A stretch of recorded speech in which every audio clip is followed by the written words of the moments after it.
Yeah. I've been away for a while now, haven't I? Yeah, you have, you douche pickle. And as others of you will be aware, in my long absence I've been writing for film fiction. Because, I haven't talked about that at all. Because I've been doing stories and everything for film fiction. A film fiction page. But the point is, I've been a fan of My Little Pony for about 4 years now, if I remember correctly. Yet due to the plethora of university and self-confidence issues, I didn't really start a channel sooner. As a result, I'm unknown as a content creator, which is fair to say. So I thought it would be a good idea to join in. I got more involved in the film fiction community during my quest for a new computer, and found myself chatting to other content creators. So imagine my surprise when I started chatting to a guy called the Cynical Brony, and discovered his reviews. For those of you who don't know, TCB reviews episodes and stories in the style of the Nostalgia Critic. Not only that, some clear effort is put into them. And during our conversation, he mentioned his next review.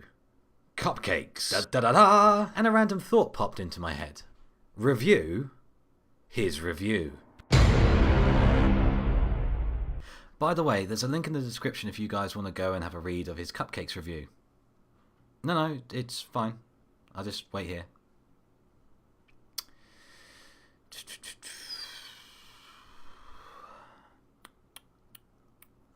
Actually, can we have a clock or something? There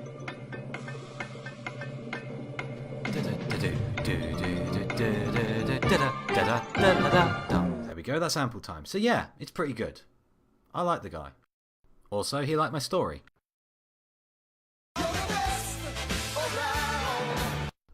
Not that it's relevant or anything, I just wanted to throw that out there.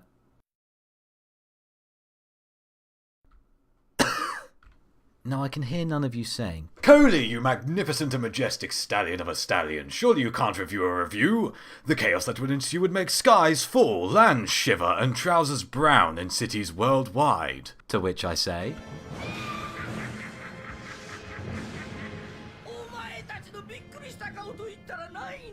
the most important thing I should note is that, before reading this review, I had not experienced the pleasant, happy, fluffy, moist and squishy, I'm getting off topic, story that Cupcakes is. So I aptly dove onto my computer, breaking it due to its inability to take the weight of my rippling muscles, before turning to my iPod and searching for the story on it instead.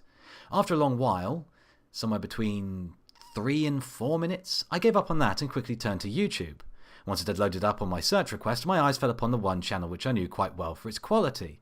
TheLostNarrator. Mistake number 1. But Coley, you collegious work of art, why is that a mistake? Well, after reaching the end of the fan reading of the ever child-friendly and delightfully smooth and sticky, I'm getting off topic again, story that is Cupcakes, I wrote this.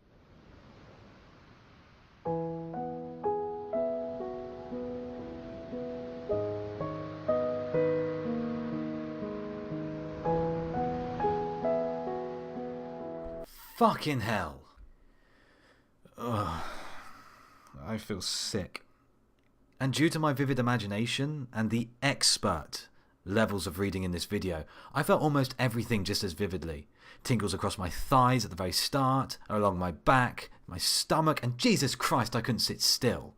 I was in a state of discomfort from the very beginning. Initially I thought, hey, it can't be that bad. People laugh at this story like it's nothing and I'm never fazed by anything, ever, and that isn't an understatement.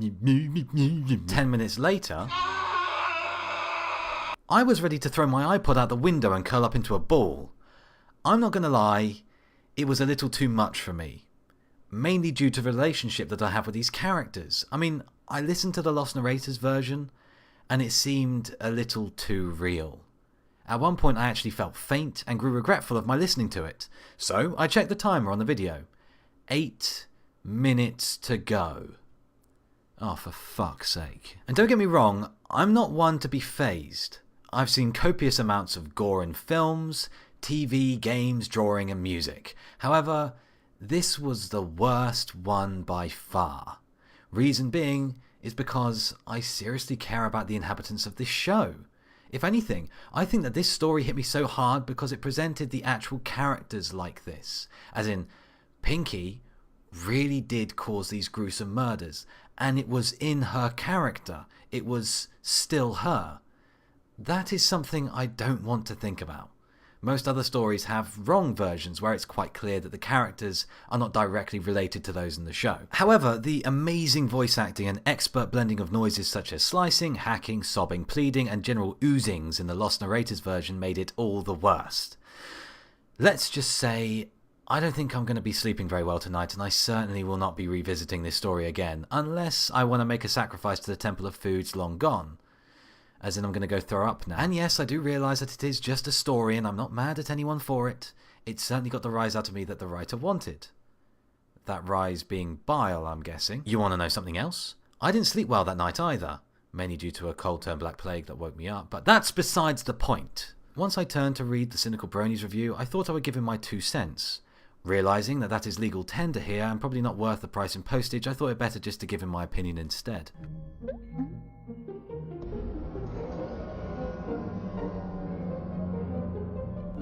Repetition of particular words in quick succession breaks the flow of any piece of writing, except on a couple of occasions. This guy who wrote this thing and I were discussing this, after I stopped squeeing over the fact that I was talking to someone who was actually known within the community. We basically agreed that repetition is best used under poetic circumstances. Unfortunately, the Cynical Brony did fall into this trap a couple of times at the beginning, however I didn't notice this problem later on. Which is good. The style in which the Cynical Brony reviews stories is based around that of the nostalgia critic, and, for the most part, he does a very decent job of parodying that character. Nearly every episode that the nostalgia critic brings out seems to have a side character in it, therefore, a guest would be needed on the Cynical Brony's review. I'd imagine the process went something like this. So, what do we use as a side character? The community. Yeah. Yeah, that's perfect, yeah. But how are we going to present them? Well, everyone loves Derpy. Have his mask off, the unlucky comments you'll get. Brilliant work ideas, man. You've really outdone yourself this time. Can I have some food now? No! First you must dance for my amusement. But hey, I could be wrong. One part that I liked in particular was how Derpy's voice was always in capitals. It made me think that she was always constantly screaming for no apparent reason, which kind of further, shows exactly the point which I was going for with the whole comment subscriber thing. Everything must be in capitals. Bacon gay! Thanks, Obama. 1 or 2 points did kind of fall short on me though. A lot of the time and effort that was put into this review seemed to be more based around the grammatical errors of the story. Things such as an extension of a particular part of a word. So for example, all or so were used to add emphasis onto the O or the L in those words, creating more of a picture as to what the character was saying. So as a result, commenting on the grammatical error of using more than 2 L's in all seemed a little harsh. A little pedantic, shall we say? The use of the word okay instead of okay, however, is inexcusable, and I think Sergeant Sparkle's got off lightly on that one. People have died for less. As for the rest of the review that I do of his stuff, I feel that it's far better in a written format, so if you want to go check that out, then by all means, please do. I'll be happy if you did. What I'm going to do, though, is I'm just going to very briefly go over what was said. So he makes a couple of points, takes the mick out of it, much in the way that the nostalgia critic would do for any kind of film or media that he is reviewing, and then I do that as well, but towards what TCB has done.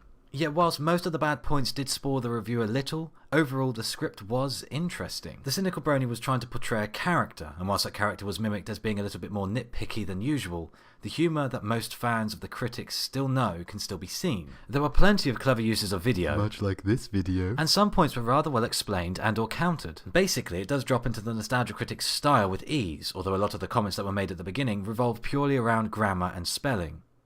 This worried me a little. As has been said multiple times already, if you have done this right, then you would have looked at the Cynical Brony's review first. Well, surprise, surprise. He reacted differently to me. Now that wouldn't have been an issue if we had both been reviewing the same piece of work. But guess what we didn't? I didn't comment on any grammar or spelling mistakes at all, which if you think about it is understandable.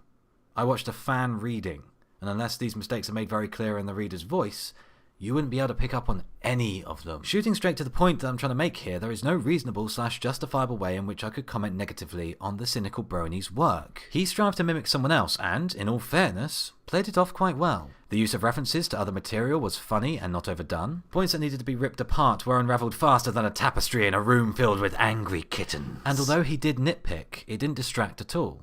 It merely showed how badly the story was written. The only problem which I really had with this was that I wasn't quite sure where his comedy was involved in this review.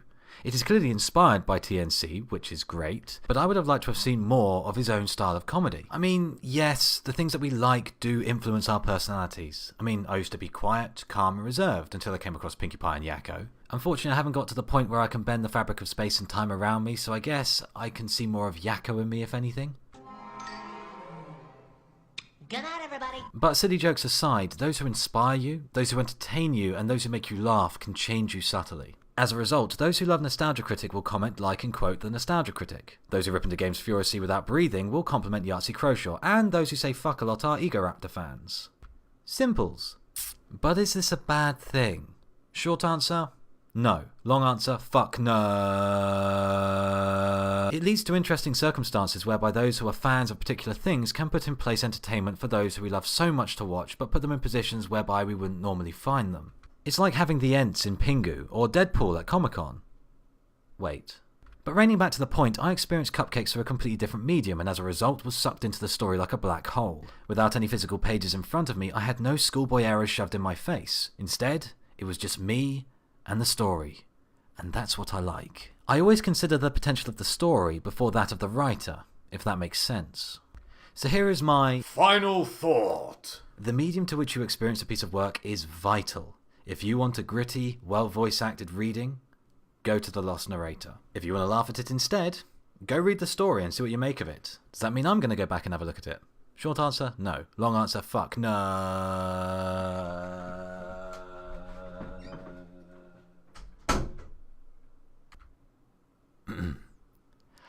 Cue the ending music.